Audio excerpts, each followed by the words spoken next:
Samuel Chaléa est docteur en géographie, chercheur invité au sein du laboratoire Géode, Géographie de l'environnement, et coordinateur du collectif Renoir, Ressources environnementales nocturnes et territoires. Ses travaux portent sur les différentes actions menées par les territoires pour préserver l'obscurité, valoriser l'environnement nocturne et lutter contre la pollution lumineuse. What is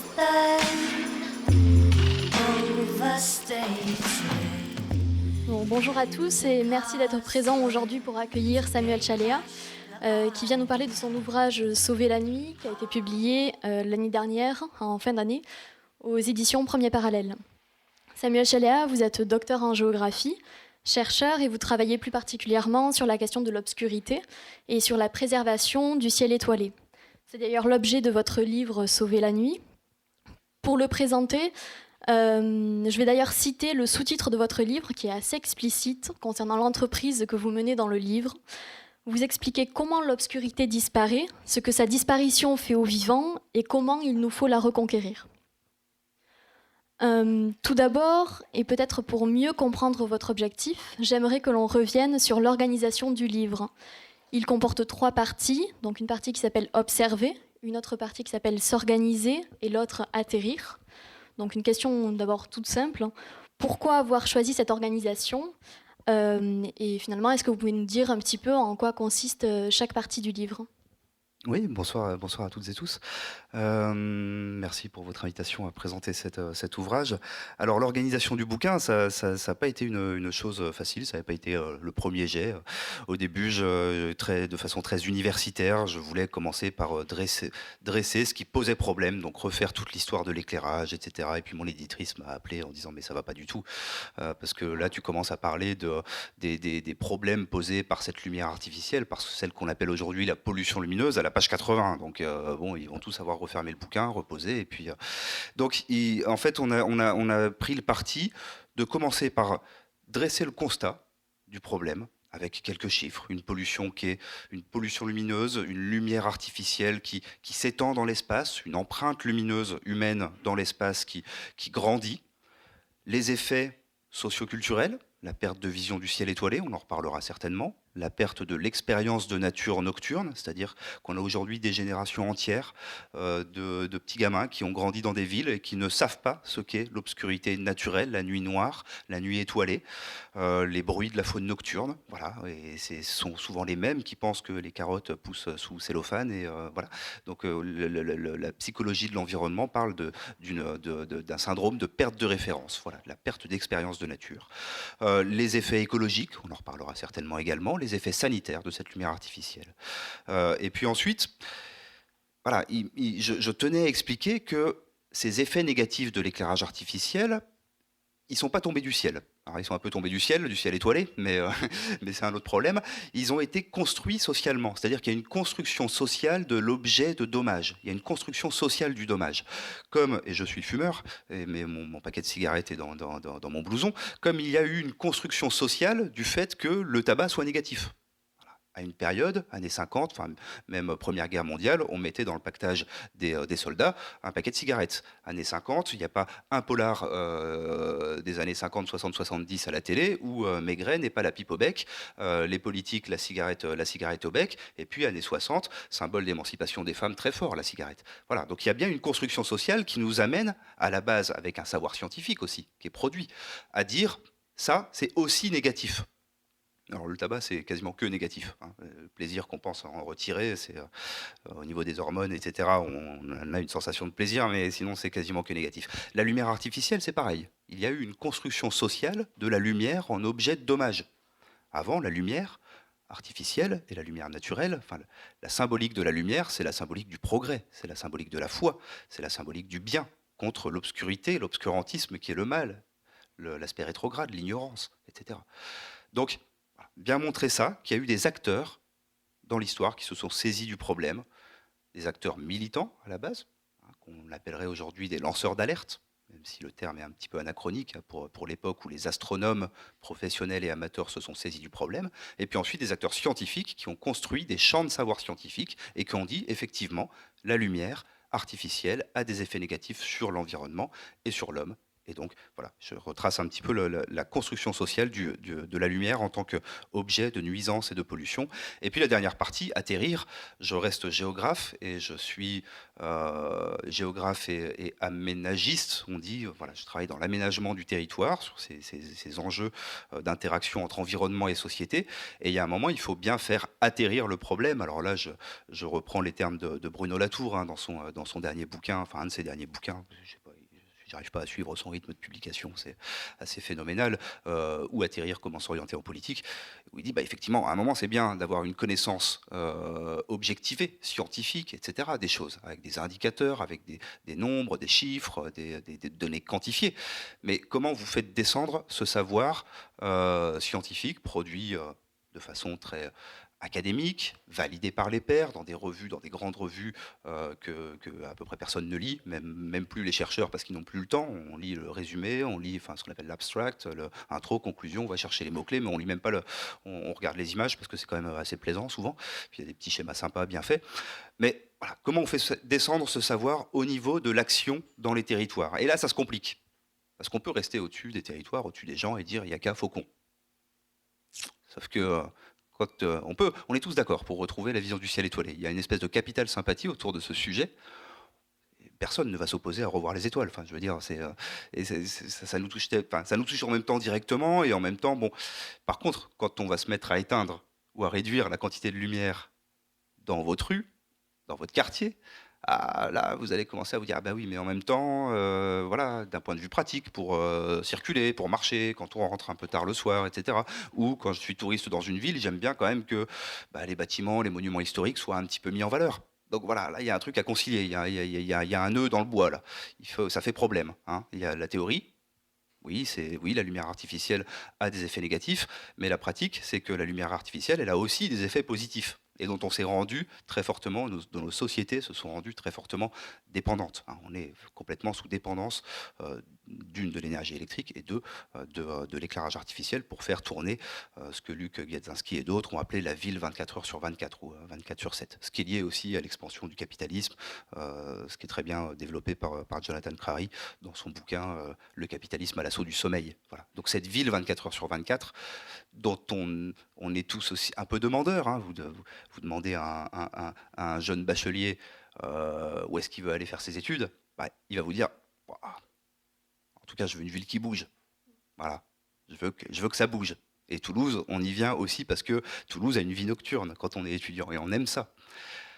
Donc voilà, il y a des difficultés à appliquer dans les pratiques d'aménagement du territoire, ce sauvetage de la nuit et de l'obscurité. Au début du livre, vous mettez en évidence plusieurs définitions de la pollution et vous montrez à quel point en fait, c'est une notion qui est difficile à définir. Donc pourquoi en fait cette définition elle est si difficile à poser et est-ce que vous pouvez nous en donner une définition ou du moins poser quelques éléments en fait pour définir la pollution? Alors la définition d'une pollution est difficile, votre question du coup devient difficile aussi. La définition d'une pollution, déjà la qualification d'une chose en pollution revêt des dimensions stratégiques. Il faut bien comprendre qu'à partir du moment, et notamment la puissance publique par exemple, va inscrire dans une loi le fait que la lumière artificielle génère aussi des effets négatifs, stratégiquement, il y a quand même des intérêts économiques derrière qui sont en jeu. Hein, les intérêts du milieu de l'éclairagisme, les intérêts des syndicats d'électrification, qu'on appelle aujourd'hui les syndicats d'énergie, les intérêts des services techniques de la ville de Toulouse, par exemple, hein, de mon collègue Joël Lavergne, qui est le responsable de la gestion de l'éclairage public à Toulouse. Tout d'un coup, vous lui dites, en fait, ton métier, c'est d'installer un polluant. Enfin, moi, on me dirait ça, voilà. Donc, il y a une dimension stratégique, il y a une dimension de requalification.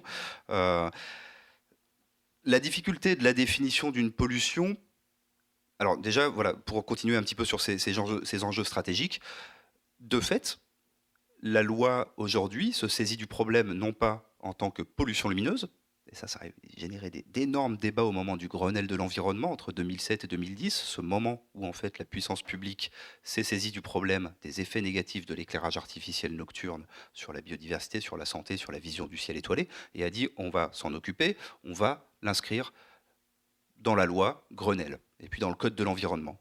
Qu'est-ce qu'ils ont fait? Ils ne sont pas allés jusqu'à inscrire la pollution lumineuse. Ils ont inscrit les nuisances lumineuses. Voilà.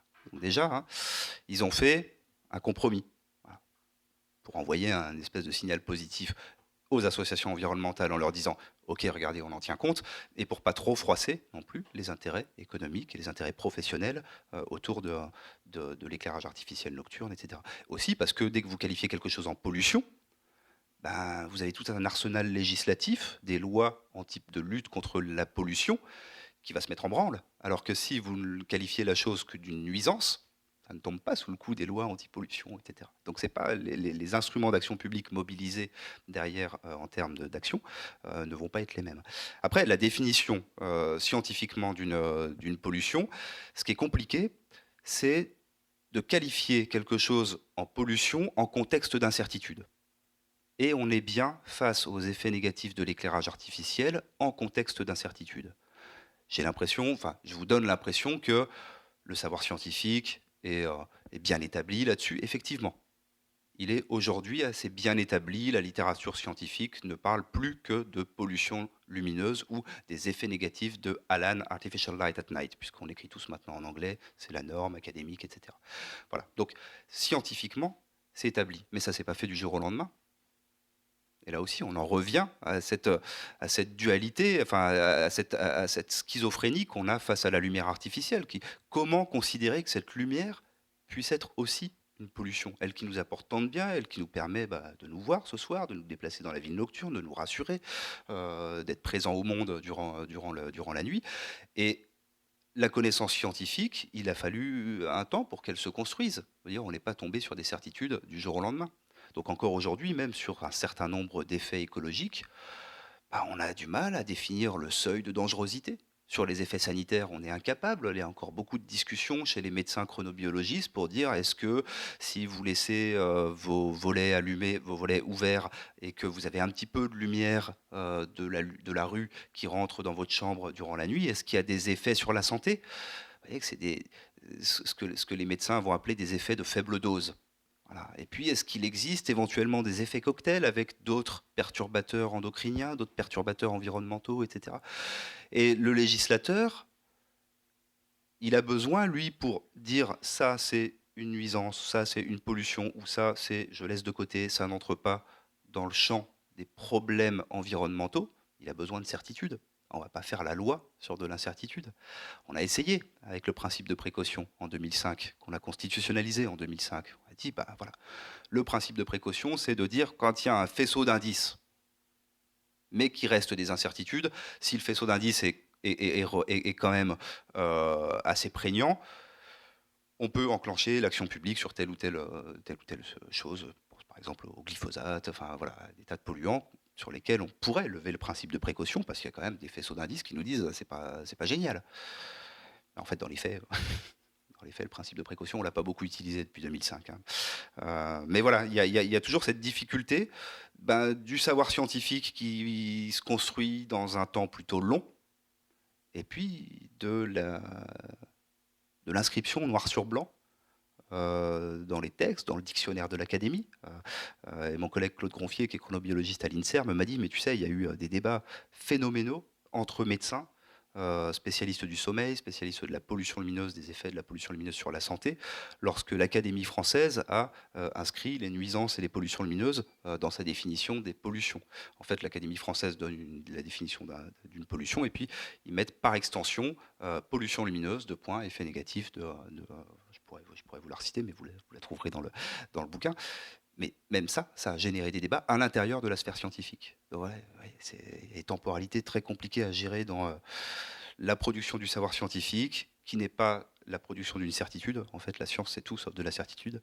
La science, c'est l'incertitude permanente. En tout cas, la remise en question permanente des choses que l'on pense établies. S'il n'y a pas de possibilité de falsifier les preuves, de dire ça, c'est faux, il n'y a pas de science, en fait. Il n'y a que de la croyance. Et les attentes du politique, du législateur, qui lui veut des certitudes. Donc c'est là où tout se cristallise dans ces définitions, des enjeux divergents. Vous avez commencé à nous en parler, mais vous expliquez donc que l'obscurité est primordiale pour plusieurs raisons. Et donc vous parlez de plusieurs besoins, donc les besoins socioculturels, écologiques et sanitaires. Donc est-ce que vous pourriez revenir un peu plus en détail en fait sur ces 3 besoins qui sont quand même assez essentiels pour tout le vivant en fait? Alors effectivement, j'ai pris le parti dans le livre de ne pas asséner le terme pollution lumineuse en permanence et de prendre un petit peu le contre-pied, de dire en fait ce que nous montre l'émergence du problème de la pollution lumineuse et l'attention que socialement, individuellement ou socialement on y porte, c'est qu'en fait on a intrinsèquement besoin, et fondamentalement besoin, d'obscurité. Ce qui est intéressant, je fais ce contre-pied aussi parce que je proviens des sciences humaines et sociales, et qu'un besoin, il émerge parce qu'il est porté par des acteurs et parce qu'il est exprimé. Voilà. Et ça c'est important pour moi, de dire en fait, derrière l'émergence d'un besoin, il y a bien un système d'acteurs qui va dire, alors, les astronomes, les scientifiques, etc., qui va dire, regardez, il y a des besoins à considérer. Alors ces besoins, effectivement, je les classe en trois catégories, en 3 ordres, en 3 grandes catégories. Les besoins d'ordre socioculturel, c'est tout simplement de se rappeler que sans la vision du ciel étoilé, on a tout un pan de notre culture qui s'efface. Alors il y a bien sûr le pan scientifique, hein, le ciel étoilé est l'objet d'étude des astronomes. Mais on n'est pas tous astronomes. Mais dans le ciel étoilé, avec les constellations par exemple, on a aussi projeté nos mythes, nos mythologies. Et donc, fermer la fenêtre sur le ciel étoilé, à cause de la lumière artificielle, c'est couper les gens de cette connaissance des différentes constellations, qui est aussi une connaissance historique, qui est une connaissance littéraire, parce qu'à partir du moment où on va commencer à s'intéresser à la constellation du Cygne, à la constellation d'Hercule, à la constellation d'Orion, à la constellation du Sagittaire, etc., on va se dire mais c'est quoi ces bestioles, ou c'est quoi ces bons hommes, ou ces dieux, ces demi-dieux, ces bestioles, d'où ça vient, etc. Et puis on va tomber sur tous les ouvrages qui nous expliquent un petit peu la mythologie. C'est fermer la fenêtre d'une ressource poétique. Je ne vais pas vous faire un dessin, mais voilà, c'est ma frangine en noir, celle que j'appelle Bonsoir, ou les copains de la Neuil, les frangins de la Night, voilà, parce que j'aime bien Léo Ferré, hein, c'est pour ça que je cite Léo Ferré, mais bon, vous ouvrez Hugo, les Contemplations, enfin, vous ouvrez à peu près tous les poètes, il y a de la nuit, il y a du nocturne très très fort, très très présent. Donc, fenêtre littéraire, fenêtre poétique, source de questionnement religieux pour certains.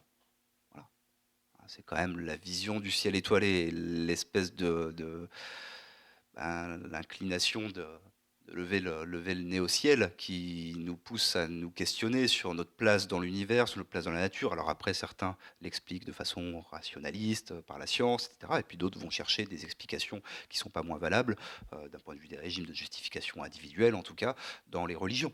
Voilà. S'il n'y a plus cette expérience de nature, alors il y a la vision du ciel étoilé, mais il y a aussi la perte d'une expérience de nature plus large, qui est l'immersion dans l'obscurité, aussi avec les bruits. Voilà, les paysages nocturnes que l'on connaît aujourd'hui, ou que la majorité de nos enfants, des enfants vont connaître aujourd'hui, c'est quoi? C'est les paysages nocturnes urbains, faits des sirènes, des nouvelles sirènes du SAMU à l'américaine, là, qui changent complètement. Je ne sais pas si ça vous a fait le même effet que moi, mais moi au début, je me dis, ça y est, on est dans un film, américain, quoi. Donc vous voyez à quel point le paysage sonore marque notre rapport au lieu, notre rapport aux espaces. Et quand on n'a plus la connaissance d'un paysage sonore dans lequel on va trouver une diversité phonistique, hein, ce qu'on va appeler la biophonie, par opposition à l'anthropophonie, qui sont les bruits d'origine anthropique, on va perdre un rapport expérientiel à la nature. Donc, dimension socioculturelle. L'astronomie, je le mets dans le socioculturel parce que c'est une activité scientifique et je suis peut-être désolé de vous l'apprendre, mais la science est une activité sociale comme une autre. Elle n'est pas au-dessus, elle n'est pas en dessous, elle est pas, voilà, ça reste une activité sociale, une construction sociale, un regard sur le monde qui est spécifique, mais qui est socialement construit. La richesse biophonique des espaces, elle nous renvoie aux enjeux écologique, aux besoins écologiques en fait d'obscurité. Alors là, ce sont nos collègues biologistes et écologues qui depuis les années 80, se sont saisis un petit peu de cette question de la lumière artificielle et des effets négatifs sur l'environnement, et qui ont commencé par montrer, en fait, chaque spécialiste de telle ou telle espèce a commencé à un moment donné, après les années 70, en fait, après l'émergence des questions de pollution, de l'écologie politique, et dans le champ du débat public, des enjeux environnementaux. Hein. On est après les catastrophes de Céveso, enfin, de Bhopal, etc. Donc les gens se sont dit, bon, effectivement, l'homme perturbe l'environnement, ça doit avoir des conséquences sur l'espèce dont moi, en tant que chercheur en écologie ou en biologie, je suis spécialiste. Et donc ils ont commencé à regarder un petit peu tout ce qui impactait, tout ce qui était produit par l'homme et qui impactait l'espèce dont ils étaient spécialistes. Et là-dedans revenait régulièrement le régime de lumière, en fait. Est-ce que l'espèce est sous un régime naturel de luminosité, une alternance naturelle entre le jour et la nuit, ou est-ce que si on le perturbe, ce régime naturel de luminosité, avec de la lumière artificielle, est-ce que l'espèce réagit? Ah bah oui, elle réagit. Ah, il y a une privation de sommeil, etc. Il y a un stress qui est généré chez l'espèce. Elle va modifier son comportement, dans son comportement de prédation, hein, dans sa façon d'aller chasser les proies. Elle va modifier ses horaires de chasse, etc. Elle va modifier son comportement en termes de reproduction. Il y a de nombreuses espèces qui ont... En fait, ce que tout ça, ça nous montre, c'est que la majorité des espèces, en gros 2/3 des espèces, ont besoin de temps et d'espace obscurs pour se déplacer, pour chasser, pour se reproduire, pour communiquer. Pensez au ver luisant. Le ver luisant, c'est la femelle ver luisant qui émet de la lumière par bioluminescence, une lumière naturelle. Et le mâle qui vole et qui va retrouver la femelle grâce à ce petit signal lumineux. Chose importante, les couples de vers luisants ne se reproduisent qu'une seule fois dans leur vie.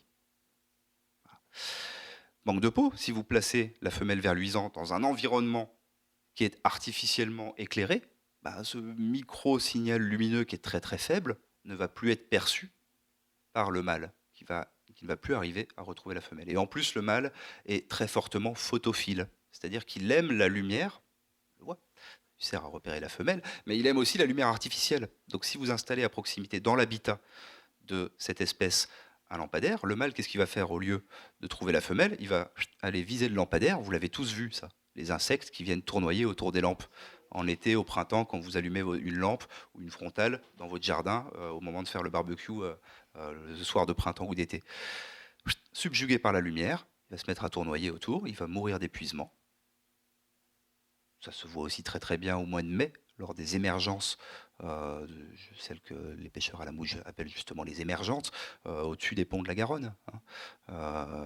Donc c'est tous ces insectes qui vont être attirés par la lumière, et on va avoir cet effet d'aspirateur de la lumière artificielle sur le niveau de biodiversité, en fait la diversité faunistique du milieu, le nombre d'espèces vont drastiquement être réduit.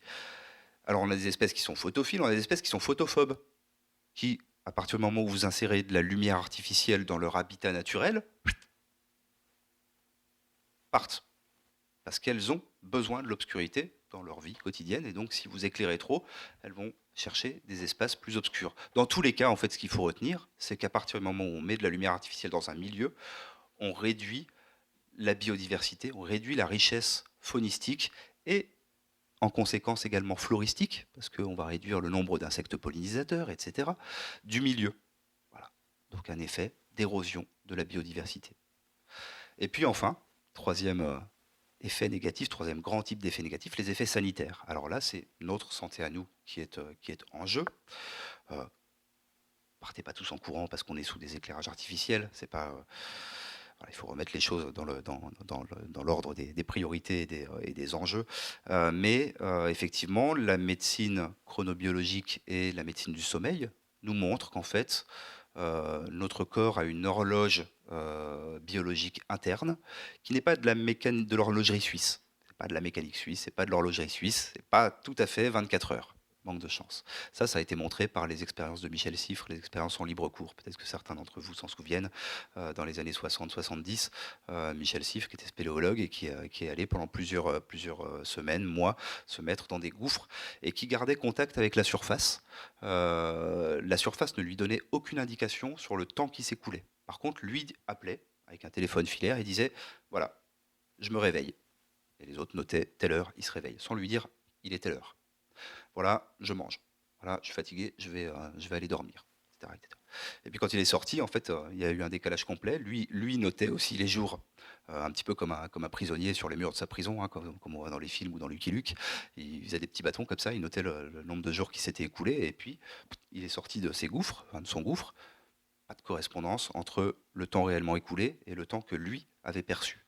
Et donc en fait, on s'est rendu compte que l'horloge biologique interne, alors il a mis en évidence l'existence d'une horloge biologique interne au corps, même interne à chaque cellule, c'est génétique, il y a des questions génétiques là-dedans, il y a un gène qu'on appelle le gène clock, le gène horloge. Et en fait, bon, cette horloge, pas bien synchronisée avec les 24 heures. Par contre, ce qui nous permet de la resynchroniser, et ce qu'on appelle le premier synchroniseur exogène de cette horloge biologique interne, c'est l'alternance naturelle du jour et de la nuit. Lumière, obscurité, lumière, obscurité, lumière, obscurité, avec laquelle on a l'espèce humaine, comme toutes les espèces animales, cette alternance, on a coévolué avec. Voilà. Donc c'est génétiquement, on s'est habitué à se recaler. C'est le donneur de temps le plus stable qu'on puisse trouver sur Terre, l'alternance naturelle du jour et de la nuit. La météo, vous voyez que ça marche pas très bien, hein. Des fois, il fait 25 degrés au mois de février et puis 10 degrés au mois d'août. Donc, les températures extérieures, c'est pas le donneur de temps. Les saisons, ça fluctue un petit peu. C'est l'alternance naturelle du jour et de la nuit qui est le plus stable donneur de temps à notre horloge biologique et à l'horloge biologique de tous les mammifères et de nombreuses espèces animales et végétales.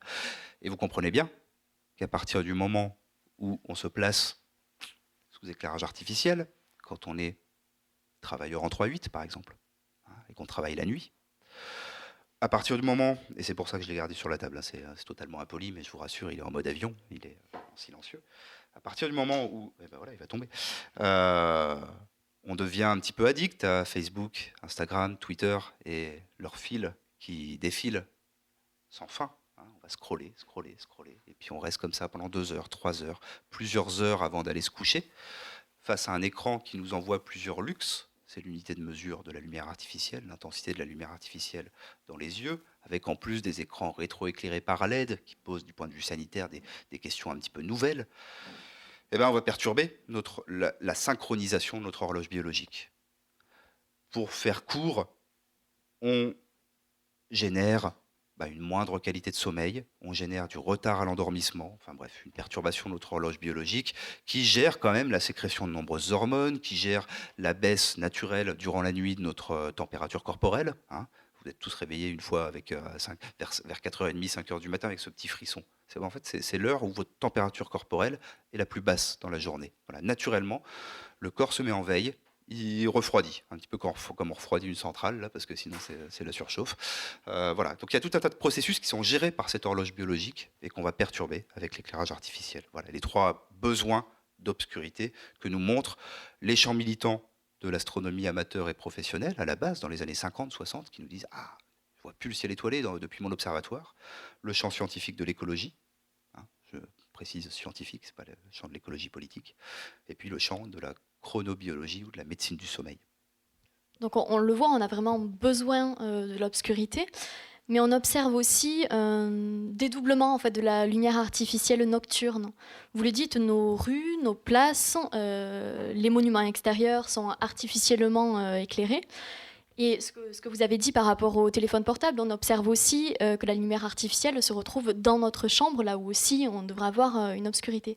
Et est-ce que finalement cette mise en abîme de l'éclairage artificiel ne montre pas une dépendance totale en fait, dans tous les domaines En fait, on est complètement schizophrène. Voilà. Et on est plein de dissonance cognitive.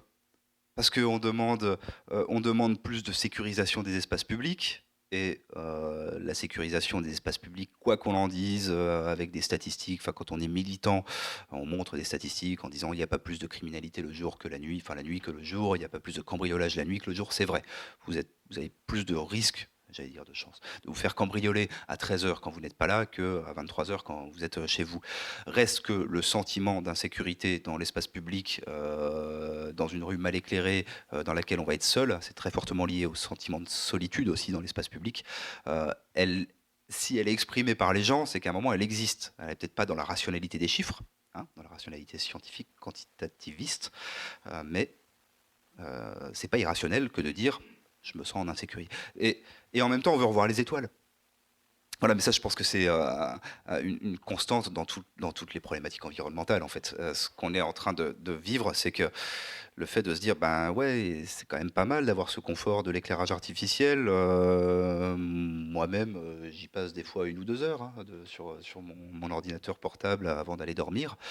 Et je suis pas là en permanence en train de me fouetter en disant, oh, mon Dieu, le taux de mélatonine, attention, etc. Et pourtant, je le sais. Voilà, je suis le premier à le savoir avec mes collègues chronobiologistes. Je suis le premier à savoir que quand je roule avec des phares, c'est l'exemple que je prends souvent, même les astronomes amateurs, quand ils rentrent d'observation, les premiers militants de la cause du ciel noir et de la protection de l'obscurité, quand ils se rendent à leur observatoire ou quand ils rentrent d'observation à 3h ou 4h du matin, ils ne roulent pas tout feu éteint. Voilà, donc eux-mêmes sont pris dans leurs contradictions. A besoin de sécuriser leurs déplacements par l'usage d'éclairage artificiel avec des phares. Or, il a été montré par certaines études que l'éclairage intermittent des phares de voiture était parfois, sur certaines espèces, plus nocif qu'un éclairage plus faible mais continu. Voilà. Mais pourtant, ils le savent, ça aussi. Il y a des médecins, il y a des oncologues, des cancérologues qui fument. Voilà. C'est pas parce qu'on sait qu'il y a un élément négatif que, en pratique, et c'est là tout l'enjeu, c'est la modification des pratiques, les changements de pratiques. Et ça prend du temps, forcément. Il y a des pratiques professionnelles derrière. Il y a des gens qui ont été formés pendant 30 ans, à qui on a expliqué, pendant 30 ans, votre métier, c'est d'installer de l'éclairage comme ça, comme ci, avec telles normes, etc. Des normes qui ne sont pas d'application obligatoire, mais qu'on laissait... que certains intérêts économiques du milieu de l'éclairagisme laissaient penser aux élus notamment que ça engageait leurs responsabilités, etc. Et puis aujourd'hui, on demande à ces personnes, à ces professionnels de l'éclairage, de dire, en fait, ton métier, ça va peut-être plus être d'installer de la lumière, en tout cas pas tout le temps, ça va être parfois, à certaines heures, de réinstaller de l'obscurité. Donc d'éteindre, en fait, ton métier, ça va être d'éteindre la lumière que tu as installée. Compliqué ça, enfin... Un changement de pratique professionnelle, un changement de pratique d'aménagement, c'est toujours compliqué, d'autant plus quand on est face à des infrastructures, c'est pas les plus lourdes en termes d'aménagement du territoire. On n'est pas sur des autoroutes, on n'est pas sur de la voie ferrée, on est d'accord, mais il y a quand même une dépendance au système installé depuis 50, 60 ans, parce que la sortie de gaine électrique, elle est là, parce que le mât d'éclairage public, il est là. Donc, en fait, il y a une espèce d'habitude qui dit, quand on va refaire l'éclairage public, on va réinstaller la lumière ici. Et puis, on oublie de se poser la question du besoin. En fait, ce qui est derrière tout ça, c'est de rééquilibrer, et de repenser, de remettre en question et de dire, il est légitime de questionner les besoins de lumière artificielle maintenant qu'on a connaissance des besoins humains et non humains d'obscurité. En fait, il faut rééquilibrer la balance. C'est-à-dire qu'on a fait pendant 50 ans, même 100 ans, ou même plus, on a fabriqué l'éclairage artificiel de nos villes en ayant seulement connaissance des effets positifs. Voilà, parce qu'il n'y avait pas la connaissance scientifique, du point de vue biologie, écologie, santé. Maintenant qu'on a cette connaissance scientifique du fait qu'on a besoin d'obscurité et que l'éclairage artificiel est aussi source de pollution, en fait, il faut rééquilibrer. Et ce rééquilibrage, il se fait pas en 3 ans, quoi, forcément. Dans la partie s'organiser, vous parlez de l'origine du Dark Sky Movement, donc le mouvement pour un ciel sombre. Est-ce que vous pouvez nous expliquer en quelques mots comment il s'est mis en place donc, aux États-Unis ? C'est ça. À croire que toutes les bonnes idées viennent des États-Unis. Non, c'est pas vrai. Alors, on est en 1958 à Flagstaff. Flagstaff, c'est une petite ville de l'Arizona, qui est aujourd'hui labellisée première ville internationale de ciel étoilé. Voilà. Pour leur travail militant depuis maintenant 70 ans sur cette question de la pollution lumineuse. Enfin, 70 ans, 60 ans, je ne sais plus compter. Qu'est-ce qui s'est passé à cette époque ? vous êtes dans les années 60, dans l'après-guerre. L'automobile arrive très fortement dans la ville. Et surtout, la ville, qu'est-ce qu'elle fait? Elle s'étale. Elle s'étale. En plus, en Arizona, vous êtes dans des déserts, alors c'est tout plat. La ville américaine, le modèle américain, le modèle d'urbanisme américain est un urbanisme horizontal. Et donc ça s'étale, ça s'étale, ça s'étale. Et manque de peau, il y avait depuis les années 1930 un observatoire Lowell à proximité, assez réputé parce que c'est là qu'on a découvert Pluton. Il y a une histoire dans cet observatoire. Et la ville est assez fière de cet observatoire. Il y a une activité professionnelle. On est sur un observatoire professionnel. Il y a des emplois du coup qui en dépendent. Pour les élus, ça compte. Et les scientifiques de l'observatoire commencent à dire vous êtes gentils parce qu'en plus il y a les lampes vapeur de sodium basse pression. Il y a des progrès technologiques dans l'éclairage public qui font aussi que l'énergie est de moins en moins chère, on s'est éclairé toujours mieux avec moins de consommation, et donc on installe de l'énergie, la voiture arrive, on a besoin de circuler vite dans l'espace urbain. Et donc les astronomes commencent à aller voir les élus, à toquer à la porte des conseillers municipaux en leur disant mais regardez là, parce que vous mettez des lampadaires, alors c'est très pratique pour circuler en voiture, mais en plus la ville s'étend, donc se rapproche de notre observatoire, et nous, c'est notre objet de travail.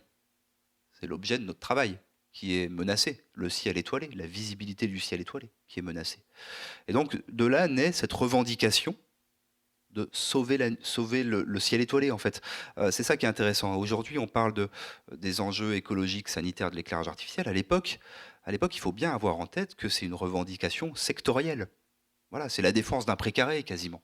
Alors très vite, dans les tracts, dans les mobilisations, va arriver la question de l'environnement dans les années 70, parce qu'il y a une fenêtre d'opportunité à la mode. Les questions environnementales retrouvent un souffle au niveau politique, par l'écologie politique des années 70, le rapport Meadows, Halte à la croissance, la remise en cause de la croissance perpétuelle, etc. Ça, les bouquins de François Jarige le montrent beaucoup mieux que je ne saurais le faire. Mais au départ, c'est le ciel étoilé, notre ciel étoilé. Et les premiers tracts, j'aurais pu vous en apporter ce soir, les premiers tracts des astronomes amateurs, des astronomes professionnels autour de cette question-là, c'est « rendez-nous les étoiles ». Rendez-nous les étoiles. Ce n'est pas un enjeu de préservation de l'environnement, ce n'est pas un enjeu de biodiversité et de santé publique, c'est un enjeu de notre activité, d'un champ professionnel et d'un champ d'activité amateur. Parce qu'en fait, très vite, les professionnels vont refiler le bébé en termes de mobilisation aux astronomes amateurs. À cause de quoi? Essentiellement à cause du fait que les astronomes professionnels, pas seulement en raison de la pollution lumineuse, mais d'une façon générale en raison des conditions météorologiques et climatiques des sites d'observation, ils partent dans l'hémisphère sud. Voilà. Ils cherchent à monter en altitude, ils vont très vite essayer d'aller plutôt dans les déserts, du type désert de l'Atacama, aujourd'hui avec le Very Large Telescope de l'Agence spatiale européenne. Voilà. Ils vont chercher des cieux qui sont plus purs et plus observables. C'est-à-dire qu'ils veulent aujourd'hui, la norme pour construire un observatoire, c'est 340 nuits de beau temps sur 365 jours. Enfin, 340 nuits sur 365 nuits. Donc vous voyez que c'est pas dans les Pyrénées qu'on a ce taux de beau temps. Et donc du coup, c'est les amateurs qui vont prendre le relais de la mobilisation aussi, parce qu'en plus, les amateurs, eux, ils ont construit leur observatoire d'astronomes amateurs encore plus proche des villes, parce que ça n'est qu'une activité amateur. Ils ne peuvent pas parcourir 500 km tous les vendredis soirs ou tous les samedis soirs pour aller regarder les étoiles. Eux, il faut qu'ils parcourent 50 km parce qu'ils sont fatigués de la semaine, parce qu'ils ils peuvent pas y passer la nuit, ils ne peuvent pas y passer le week-end. Et donc, eux vont prendre le relais, notamment en France. C'est ce qui s'est passé. C'est très fortement l'astronomie amateur qui s'est mobilisée dans le transfert de ce Dark Sky Movement. Il y a eu quelques figures relais dans les réseaux de l'astronomie professionnelle, mais très vite, ce sont les clubs amateurs qui se sont organisés en association pour faire cause commune. Et puis pour aller porter ça à l'échelle politique.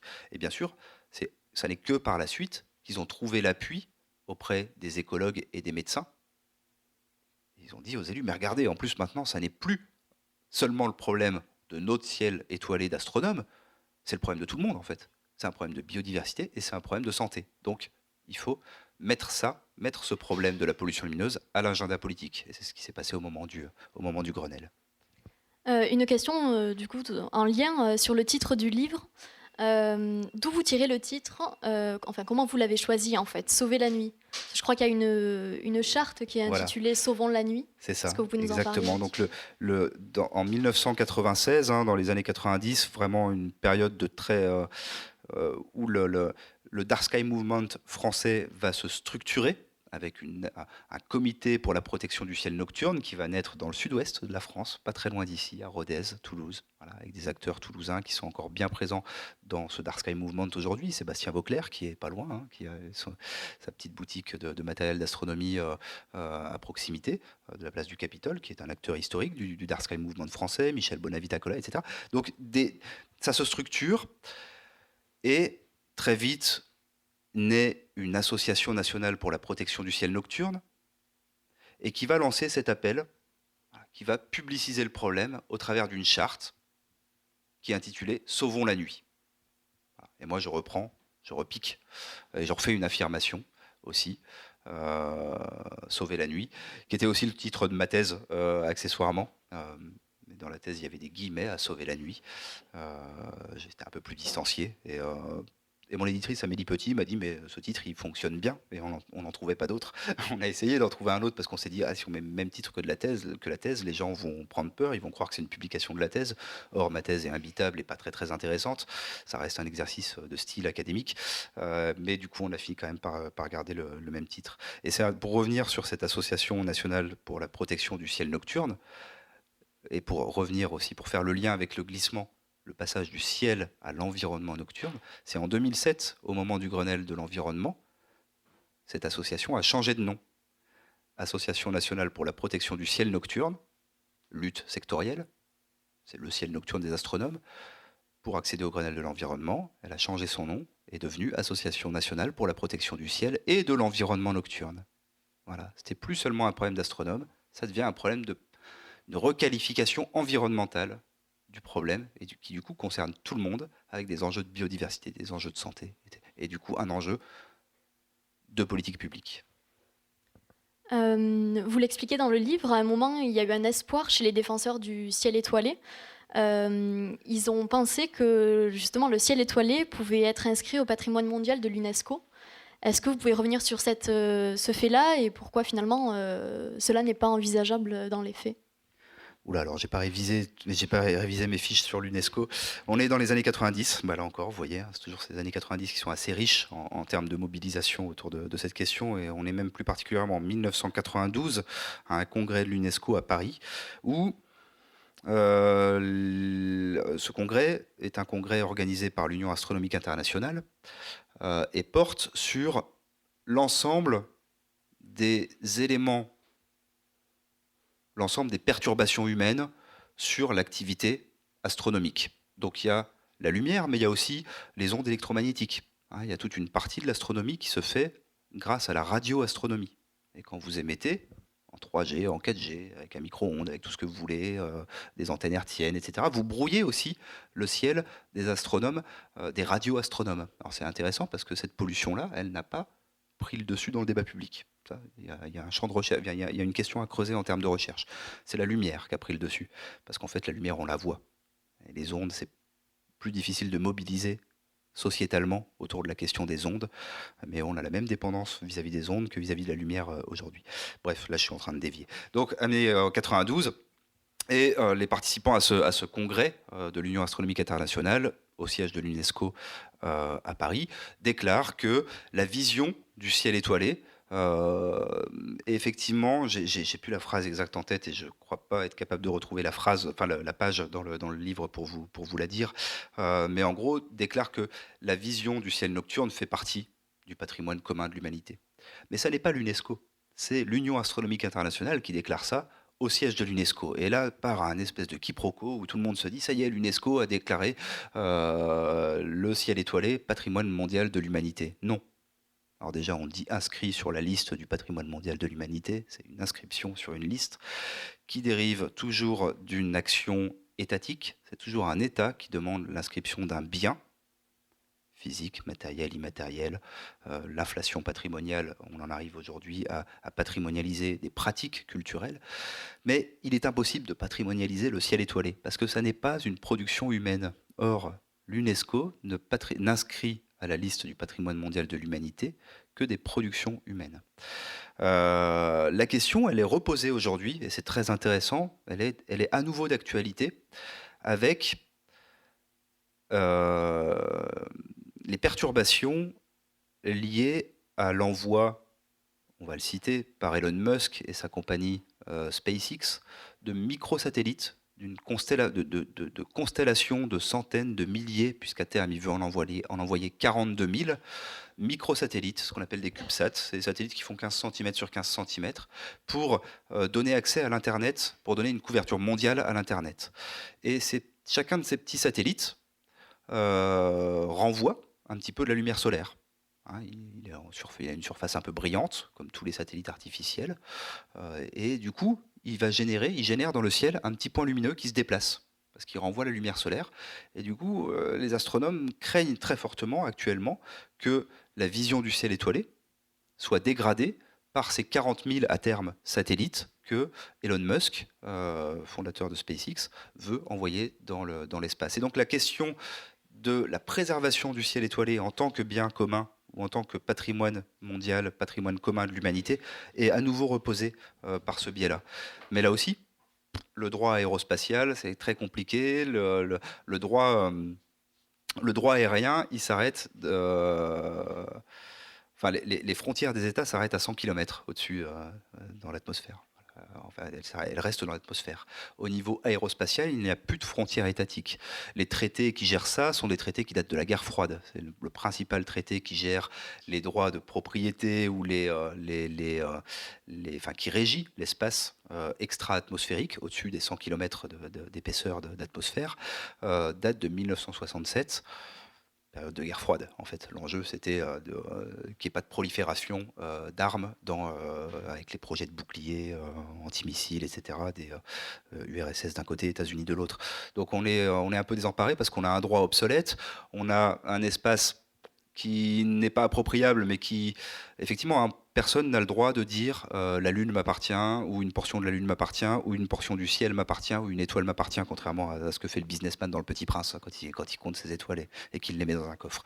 Par contre, il y a de facto là une appropriation par l'usage. Voilà, quand Elon Musk dit pour mes intérêts commerciaux et pour les intérêts du monde entier en termes de couverture Internet mondiale, je vais envoyer 40 000 satellites dans le ciel, il y a une appropriation de l'espace de facto par l'usage, mais elle n'est pas attaquable en termes juridiques. Et bon, la question de la préservation du ciel étoilé, en fait, la solution qui a été trouvée, on va certainement en arriver à parler de ça, c'est de faire atterrir la protection. On ne peut pas dire le ciel étoilé, on le classe au patrimoine, enfin on l'inscrit sur la liste du patrimoine UNESCO. Par contre, on va faire un peu comme pour les parcs nationaux, on va créer des endroits où on va protéger l'accès au ciel étoilé. Vous saisissez la nuance, on ne protège pas directement le ciel étoilé, parce qu'il n'est pas produit, pas productible par l'homme, il n'est pas inscriptible, on ne peut pas inscrire les étoiles ou la Lune dans le patrimoine commun de l'humanité, liste du patrimoine mondial de l'humanité. Par contre, on peut inscrire dans le territoire des espaces où on va dire, ici, on va faire attention à la façon dont on éclaire, et ces espaces, du coup, vont vous redonner accès à ce bien commun qui est l'obscurité, qui permet, elle, l'accès au ciel étoilé.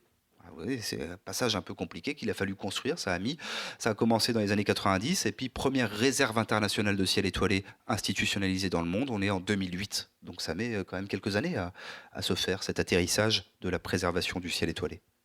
Et vous le dites aussi, il y a tout un tourisme qui se développe autour de ces réserves de ciel étoilé. Effectivement, il y a, en fait, à partir du moment où on protège, où on préserve, il y a ce qu'on appelle un processus de valorisation. On préserve et on protège. Si on préserve et on protège, c'est bien parce qu'on donne une valeur. Sinon, on ne protège pas. Ce qu'on n'estime pas être de valeur, on n'y attache pas plus d'attention que ça, on ne le met pas en préservation. Il n'y a pas de processus de préservation et de protection. Processus de valorisation qui peut être non marchand, non utilitariste. On préserve des fois des valeurs, ce que l'économiste va appeler une valeur de non-usage. On va attribuer une valeur de non-usage à un bien. Ça a une valeur parce qu'en fait, je ne l'utilise pas. Je ne l'utilise pas comme support d'activité humaine. Donc ça garde sa valeur, ça a une valeur parce que une valeur de non-usage. C'est intellectuellement assez marrant, je trouve. Donc Voilà, c'est préserver l'obscurité sans forcément la mettre en tourisme. Par contre, il y a effectivement l'obscurité, le ciel étoilé. Il y a une belle expo là dans l'espace où vous pouvez boire un verre ou boire un café pendant que vous lisez ou que vous bossez les bouquins à ombre blanche. Il y a une très belle expo actuellement sur les aurores boréales. Les aurores boréales en Islande, ce que je vous racontais tout à l'heure, j'ai fait quelques semaines de terrain en Islande. Dès que vous montez dans l'avion qui décolle de Paris et qui vous emmène à Reykjavik, les couleurs de l'éclairage de l'avion sont déjà aux couleurs des aurores boréales. Et l'éclairage, il bouge comme bouge une aurore boréale. Et puis sur l'écran, parce que les longs courriers, il y a toujours un petit écran devant vous pour que vous regardiez un film, ça commence par des publicités pour l'Islande avec les aurores boréales. Et puis vous arrivez à l'aéroport, dans les offices de tourisme, etc. Vous avez des prospectus qui vous vendent des séjours pour aller observer les aurores boréales, photographier les aurores boréales avec des 4x4 qui ont des routes de 2 mètres de large, enfin de diamètre, pour aller rouler sur les glaciers.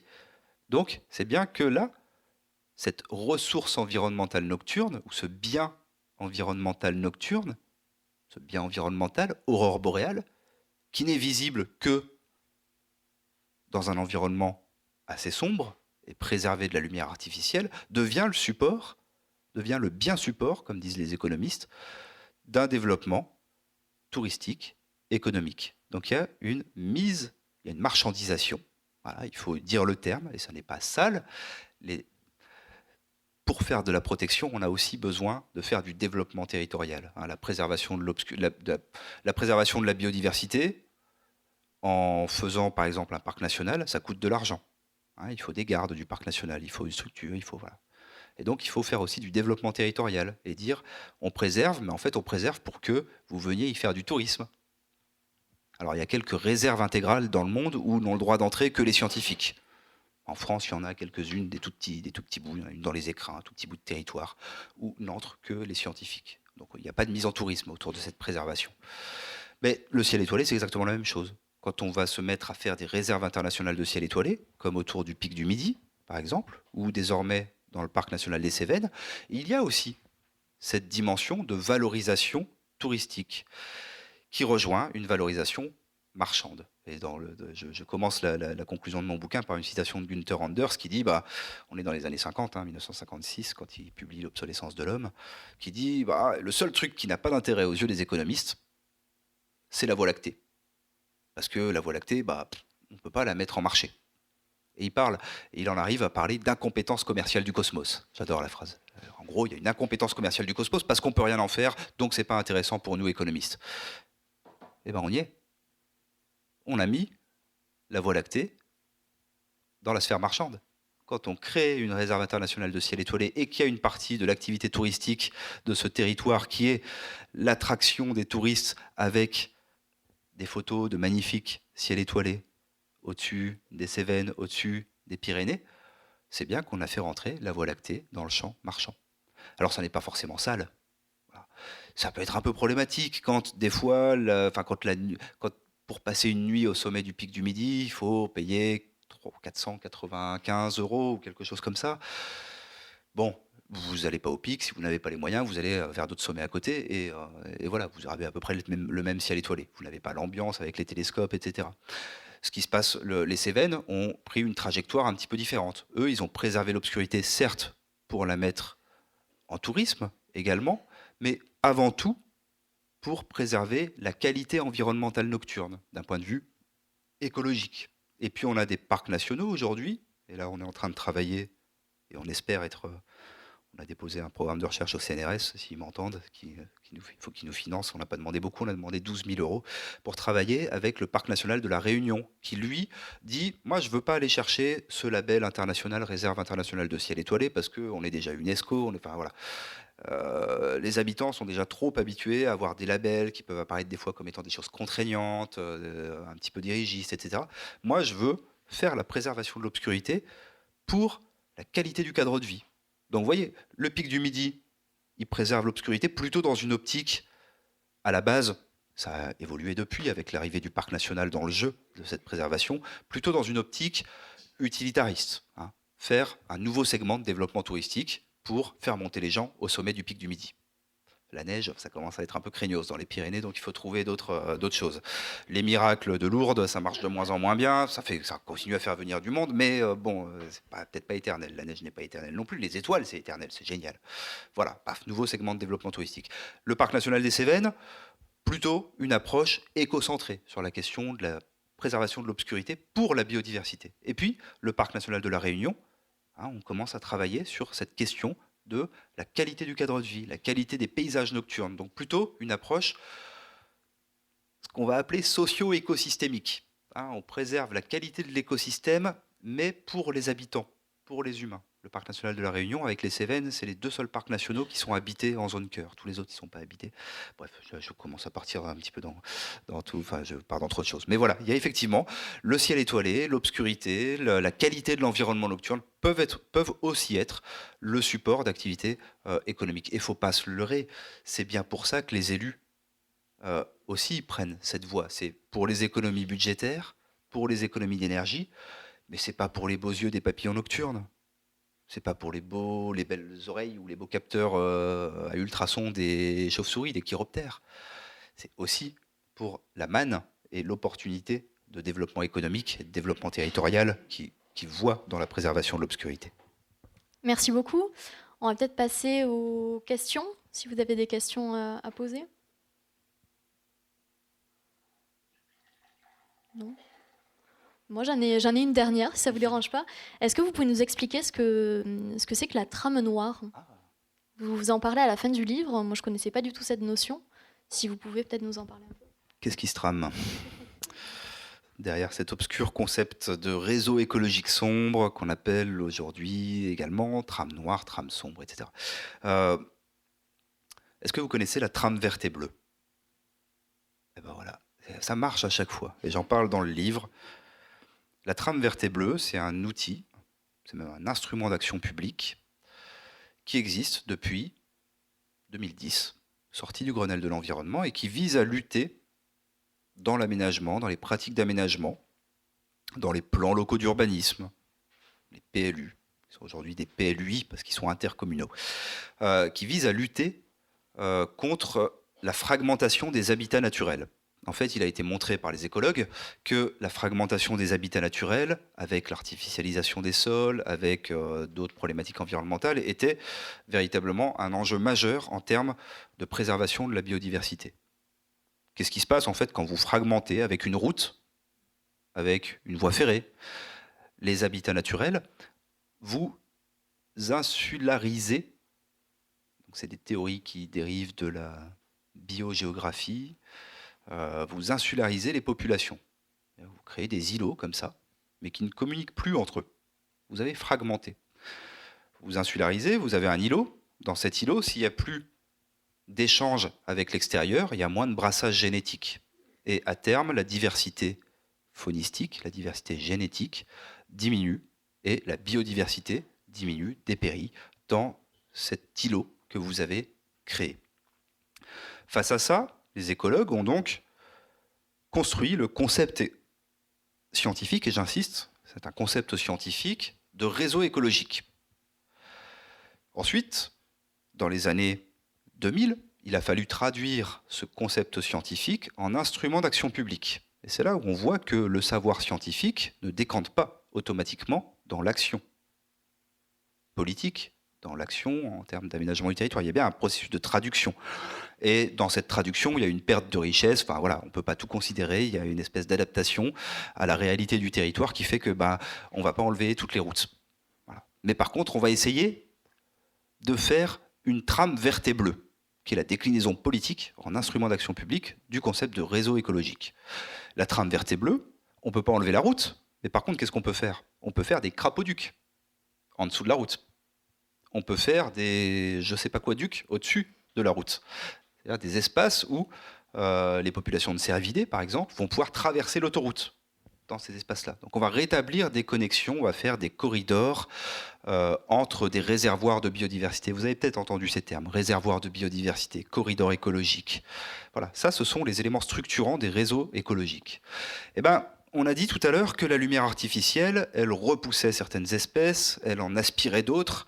Bref, que elle perturbait aussi les comportements de déplacement des espèces animales dans l'espace. Et en fait, on se rend compte que des alignements de lampadaires peuvent créer le même effet barrière vis-à-vis de certaines espèces animales, ou l'effet de piégeage qu'une route.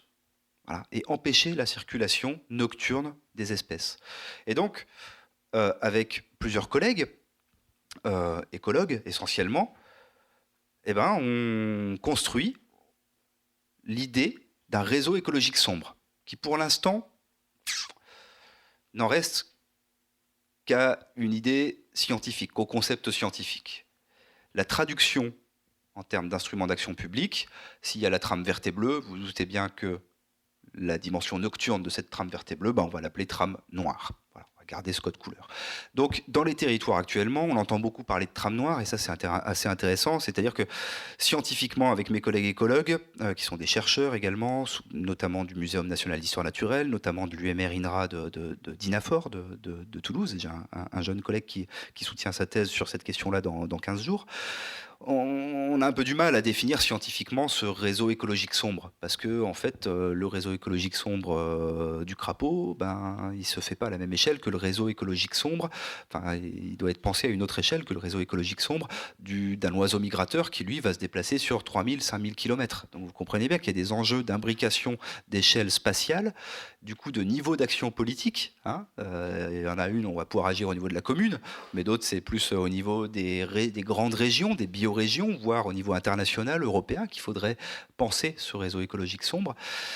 Donc, pour l'instant, il y a beaucoup de territoires qui disent on va faire un réseau écologique, enfin on va faire la trame noire ou la trame sombre, mais c'est ce que j'explique dans le bouquin, c'est pas si facile que ça. Et on est en train de travailler, par exemple, avec le Massif central, sur la mise en œuvre de cette trame noire dans 8 parcs, 8 parcs naturels régionaux et le parc national des Cévennes, de cette trame noire. Alors, tant qu'on fait la trame noire dans des parcs nationaux, bon, faire une trame noire là où il n'y a déjà pas beaucoup d'éclairage, ça va, on y arrive à peu près. Hein. C'est comme faire des réserves de ciel étoilé dans les zones cœur de parcs nationaux, ça n'est pas trop compliqué. Il y a des contraintes techniques, politiques qui sont. Il ne faut pas sous-estimer le travail qui est mené par ces territoires, mais c'est pas comme faire des actions contre la pollution lumineuse à Toulouse. Voilà, les contraintes sont pas les mêmes.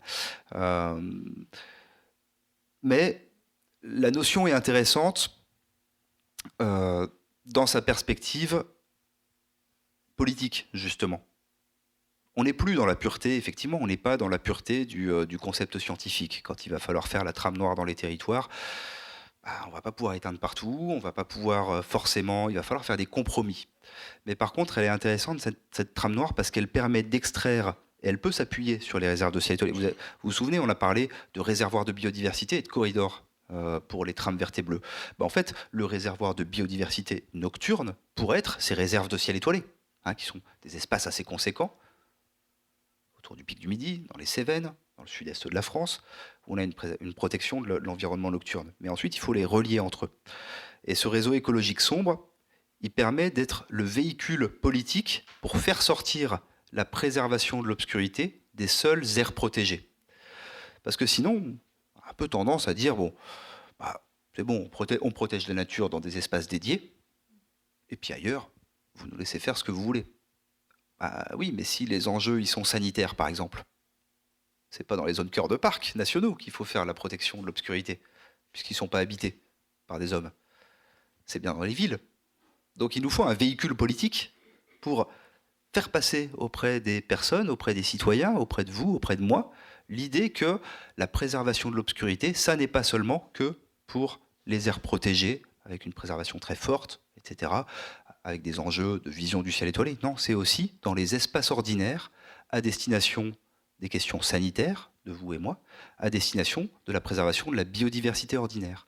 Or, si on va dans les espaces ordinaires, on n'est plus dans des espaces de préservation de l'environnement, non habités, etc. Dans les espaces ordinaires, il y a des lampadaires. Parce qu'il y a des gens, parce qu'il y a des usages nocturnes, sociaux, de l'espace.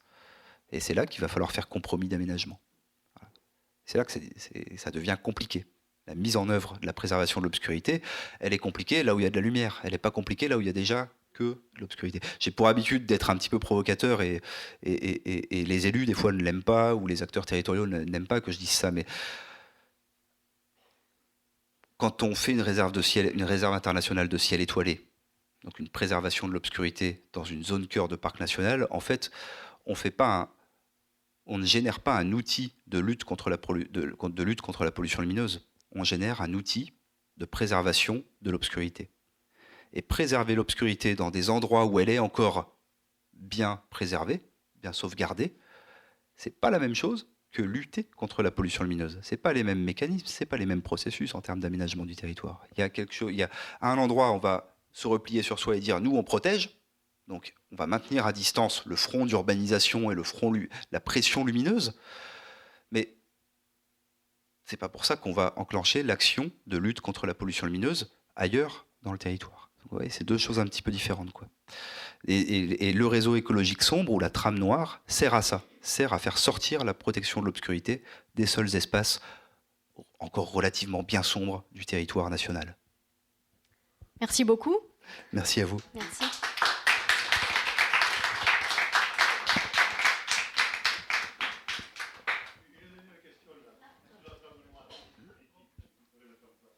Alors, voilà, effectivement, vous avez raison, parce que j'ai effectivement le défaut du chercheur qui est de rater un petit peu les aspects très concrets. On sait cartographier aujourd'hui, on a des cartographies produites de façon institutionnelle de la trame verte et bleue. Donc là, on sait qu'il y a à certains endroits des enjeux en termes de préservation de la biodiversité. On sait cartographier la pression lumineuse. On a des images satellitales qui nous montrent où est la lumière. Pour l'instant, ce qu'on essaye de faire, c'est déjà de superposer, en fait, de rajouter le facteur pression lumineuse sur la trame verte et bleue existante, qui n'insérait pas jusqu'à présent cette forme de pression anthropique. Et puis, aux endroits où c'est vraiment problématique, donc au croisement, on va dire, ah ben là, il y a un enjeu de réservoir de biodiversité, mais on voit qu'il y a de la lumière qui vient faire une pression environnementale sur cet enjeu de préservation. Donc à cet endroit-là, techniquement, on sait à peu près tout faire. En fait, c'est pour ça que j'ai tendance un petit peu à zapper les aspects très concrets de l'éclairage, c'est parce qu'en fait, techniquement, on sait tout faire. Aujourd'hui, avec les technologies d'éclairage qu'on a, on sait mettre très précisément la quantité de lumière au moment qu'il faut. Enfin, voilà, on sait allumer, éteindre, on sait même allumer et éteindre en fonction de la présence de passants dans la rue, etc. Donc, se pose la question, à cet endroit-là, va se poser la question, est-ce qu'on a besoin de l'éclairage ? Est-ce qu'on a besoin de maintenir l'éclairage ? Oui, non. Il n'y a pas besoin de maintenir l'éclairage, on dépose les lampes. Ça peut être aussi simple que ça. Voilà. Moi, élu, je prends la décision, parce qu'il y a un enjeu de préservation de la biodiversité, j'applique mon pouvoir de police qui recouvre les questions d'éclairage public, et je dis, la loi me dit que la préservation de l'environnement nocturne doit être faite par tous et pour tous. Je suis élu, j'ai en charge l'éclairage public, j'enlève les points lumineux. Ah oui, mais il y a des gens qui m'appellent et qui disent « mais j'aimerais bien quand même bien de la lumière ». Bon, alors peut-être qu'on va garder le point lumineux, si vraiment il y a une nécessité, mais qu'on va pouvoir éteindre l'éclairage, je ne sais pas, à 22h, en hiver, ou à 23h, et puis le rallumer qu'à 6h du matin. Voilà. Et garder un cœur de nuit relativement sombre.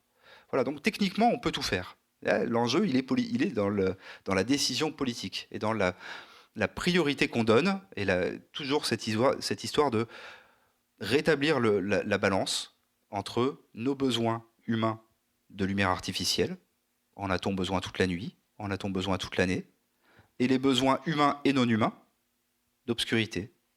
À La Réunion, au mois d'avril-mai, il y a l'envol des pétrels juvéniles, des jeunes pétrels de Barreau. Le pétrel de Barreau, c'est une espèce endémique de La Réunion, à laquelle ils tiennent beaucoup. Elle n'existe elle n'est présente qu'à La Réunion, et qui est très sensible. Le juvénile, le jeune pétrel de Barreau, est très sensible à la lumière.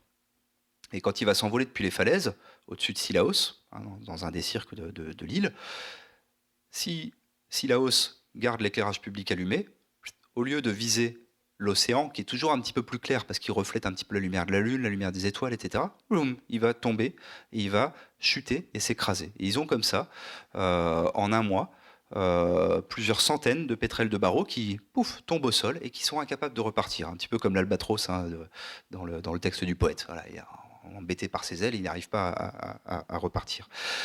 La décision qui est prise, c'est plus là d'éteindre de façon quotidienne en cœur de nuit, etc. C'est de dire, il y a un mois pendant lequel on va éteindre l'éclairage, parce qu'il y a un enjeu de préservation. Donc là aussi, décision politique, mais qui nécessite en amont d'aller informer les habitants, les citoyens, de dire, voilà, vous inquiétez pas, on ne veut pas vous plonger dans le noir, on ne veut pas vous faire revenir à la caverne, etc., ou à la bougie.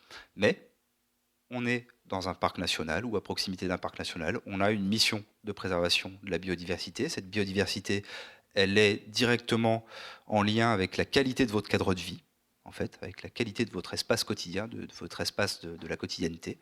Donc, on pense qu'il est important d'éteindre l'éclairage artificiel à certains moments de l'année, notamment au moment de l'envol. Donc voilà, ça peut être des choses comme ça. C'est soit de l'adaptation spatio-temporelle quotidiennement, qui, pour l'écologue, des fois, pose un peu question, parce que les écologues nous disent, oui, mais en fait, la majorité des espèces nocturnes, elles n'utilisent pas le cœur de nuit pour leur déplacement, pour la prédation. Les chauves-souris, c'est pas à 1h du matin qu'elles chassent le plus. C'est à quelle heure?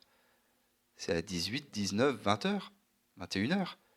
Manque de peau, c'est les heures où on n'éteint pas. Parce que quand on fait de l'extinction nocturne dans les villages, dans certains quartiers des villes, ou de la réduction de l'intensité lumineuse, c'est 23h, 6h du matin, 23h, 5h. Et donc en fait, c'est pas forcément la mesure la plus en phase avec les enjeux écologiques. Mais c'est une mesure qui se voit, et puis c'est une mesure qui amorce déjà la réflexion. Elle a au moins cet intérêt-là, c'est qu'elle repose, elle dit, la présence d'éclairage public dans nos territoires peut être remise en question. Et ça n'avait jamais été fait jusqu'à il y a 5 ans dans les territoires. Personne ne remettait en question la présence, à part les astronomes et les militants.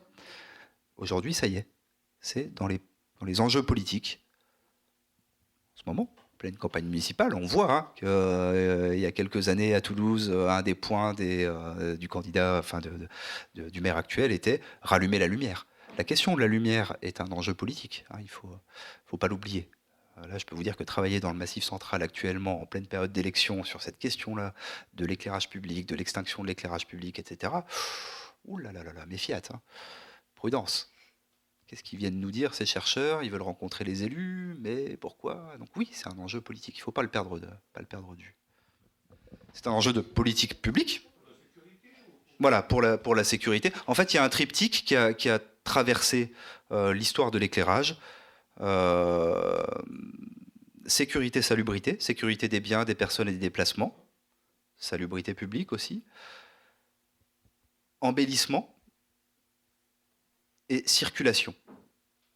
Sécurisation, circulation, embellissement de la ville, marketing urbain, promotion urbaine, mise en valeur par des plans lumière, les bords de Garonne, là voilà, il y a un gros travail de mise en valeur par la lumière artificielle, de remise en valeur par la lumière artificielle des ponts sur Garonne et des bords de Garonne ces dernières années. Voilà, c'est un enjeu pour la ville, pour une ville qui entend faire candidater les berges de Garonne à la liste du patrimoine mondial de l'humanité. Voilà, à la liste UNESCO. Donc, vous voyez qu'il y a des enjeux de patrimonialisation. Dans les Pyrénées, ils veulent patrimonialiser le ciel étoilé, et puis à 150 km, et on le voit très très bien, le Halo de Toulouse, ils veulent patrimonialiser les berges de Garonne, et donc ils sont plutôt dans une tendance de mettre en lumière. Donc ouais, des enjeux de patrimonialisation à quelques dizaines, centaines de kilomètres qui se tirent la langue. Donc voilà, sécurité, salubrité, circulation, embellissement de la ville, c'est un enjeu du coup politique, et ne pas perdre aussi de vue que ce que l'on montre et ce que l'on cache dans l'espace est toujours un enjeu politique. Enfin, voilà, ce qu'un élu décide de mettre en valeur sur sa commune, la façade de sa mairie, l'église, en fait, quand vous regardez, c'est souvent les lieux du pouvoir, qui historiquement, et les premiers espaces à avoir été éclairés, les premiers endroits, les premiers bâtiments à avoir été éclairés, ce sont les lieux de pouvoir. Pouvoir culturel, pouvoir religieux, pouvoir politique, économique. Voilà. Et maintenir dans l'ombre certains espaces, certains endroits, c'est aussi un enjeu politique. Après, toute la question est, du coup, maintenant de dire, bon, la préservation de l'environnement, et on le voit bien aujourd'hui, à travers les différentes mobilisations, etc. La fin du mois ne s'oppose pas à la fin du monde. les enjeux de lutte pour la fin du mois ne s'opposent pas aux enjeux de lutte contre la fin du monde programmée, enfin annoncée par certains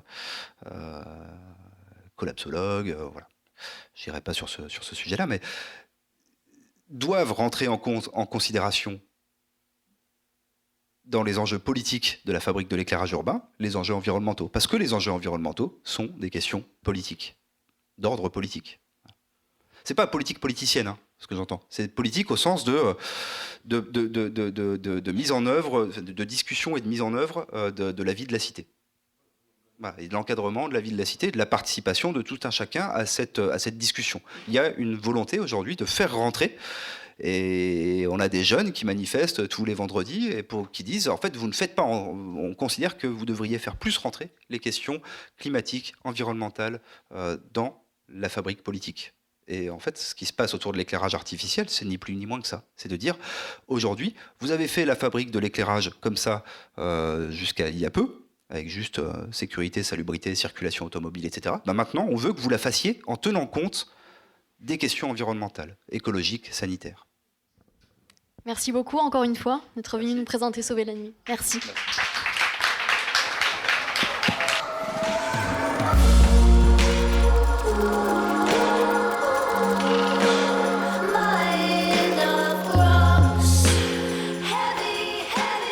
Il s'agissait d'une rencontre enregistrée mercredi 4 mars 2020 à la librairie Ombre Blanche avec Samuel Chaléa pour la présentation de son ouvrage intitulé « Sauver la nuit, comment l'obscurité disparaît, ce que sa disparition fait aux vivants et comment la reconquérir ».